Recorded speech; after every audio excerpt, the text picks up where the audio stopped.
Hello students, welcome to Pratap classes. बच्चों, आज हम पढ़ेंगे कंप्यूटर और हमारा टॉपिक होगा आईपीओ साइकिल। तो बच्चों, जैसा कि हमने अपने पिछले वीडियोस में कंप्यूटर के बारे में पढ़ा था, generation of computer, history of computer, तो इस वीडियो में हम पढ़ने वाले हैं आईपीओ साइकिल के बारे में कि कंप्यूटर काम कैसे करता है। तो बच्चों, जो कंप्यूटर का काम करने का तरीका है वो आईपीओ साइकिल कहलाता है, यानी कि इनपुट प्रोसेसिंग आउटपुट साइकिल।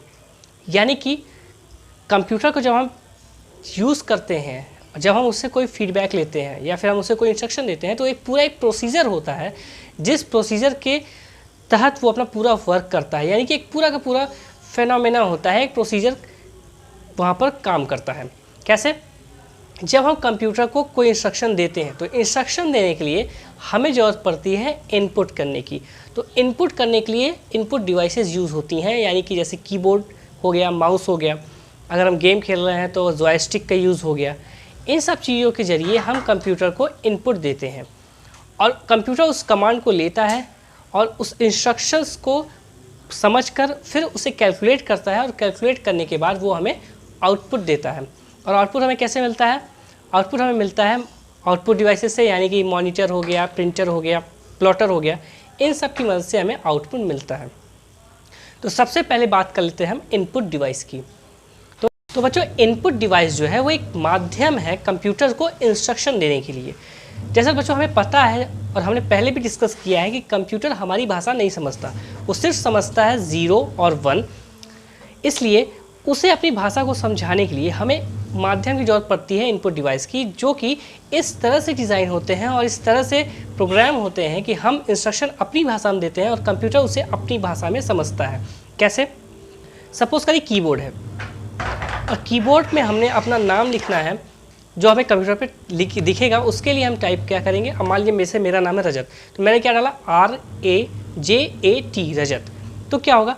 मैंने इन कीज़ का यूज़ किया और कंप्यूटर को इंस्ट्रक्शन दिया कि आप ये नाम टाइप करो। तो कंप्यूटर क्या करेगा? वो इस अल्फ़ाबेट को नहीं समझेगा, वो अपनी भाषा को समझेगा। कंप्यूटर की भाषा को हम आस्की कहते हैं। यही एक ऐसी भाषा है जिसे कंप्यूटर समझता है। इसके बाद वो क्या करेगा? इस चीज़ को कैलकुलेट करेगा, अपनी भाषा में समझेगा और फिर आपको आपकी भाषा में आउटपुट देगा। तो इस तरह से इनपुट का यूज़ होता है। यानी कि इनपुट डिवाइस क्या करता है? अपने हिसाब से इंस्ट्रक्शन को हमारी भाषा से उसकी भाषा में कन्वर्ट करने में मदद करता है।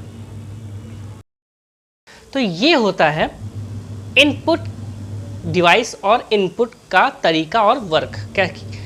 इसके बाद जब हम इनपुट डिवाइस के जरिए इंस्ट्रक्शन देते हैं कंप्यूटर को, उसके बाद कौन सा प्रोसीजर आता है? तो वो होता है प्रोसेसिंग का। अब प्रोसेसिंग होती कैसे है? प्रोसेसिंग मेनली 3 चीज़ों में डिवाइड होती है। पहला होता है ALU, दूसरा होता है CPU और तीसरा होता है मेमोरी यूनिट। ALU आपको पता होगा, अर्थमेटिक लॉजिकल यूनिट, दूसरा है CU यानी कि कंट्रोल यूनिट और तीसरा है आपका मेमोरी यूनिट।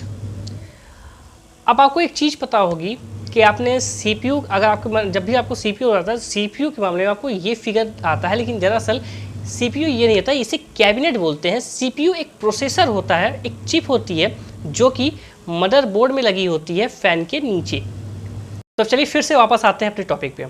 तो जब इंस्ट्रक्शन कंप्यूटर को मिलता है तो ये सबसे पहले सेव होता है रैम पे और फिर रैम से कंट्रोल यूनिट इस इंफॉर्मेशन को, इंस्ट्रक्शन को अपने पास रिसीव करता है और फिर इसे ट्रांसफ़र करता है ALU को।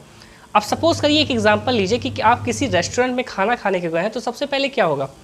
आप एक वेटर को बुलाएंगे, उसे ऑर्डर देंगे, फिर वो वेटर ऑर्डर को लेके शेफ़ के पास जाएगा, शेफ़ आपका ऑर्डर लगा के फिर वापस उसके वेटर को देगा और वेटर आपको वो आपका डिश ला के आपको दे देता है।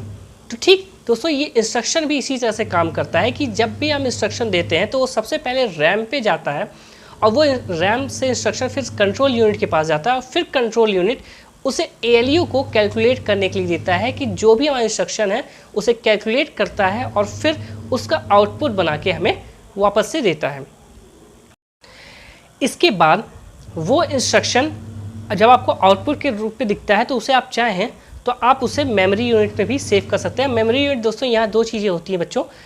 एक तो होता है आपका टेम्प्रोरी और एक होता है परमानेंट। इसके बारे में हम और डिस्क्रिप्शन में और भी बिल्कुल डिटेल में पढ़ेंगे अपनी नेक्स्ट वीडियो में। तो आज की क्लास बस इतनी ही। नेक्स्ट क्लास में हम मेमोरी यूनिट के बारे में थोड़ा और ब्रॉड में पढ़ेंगे। तो फिर चलिए अब मिलते हैं नई वीडियो में, यानी कि नई क्लास में।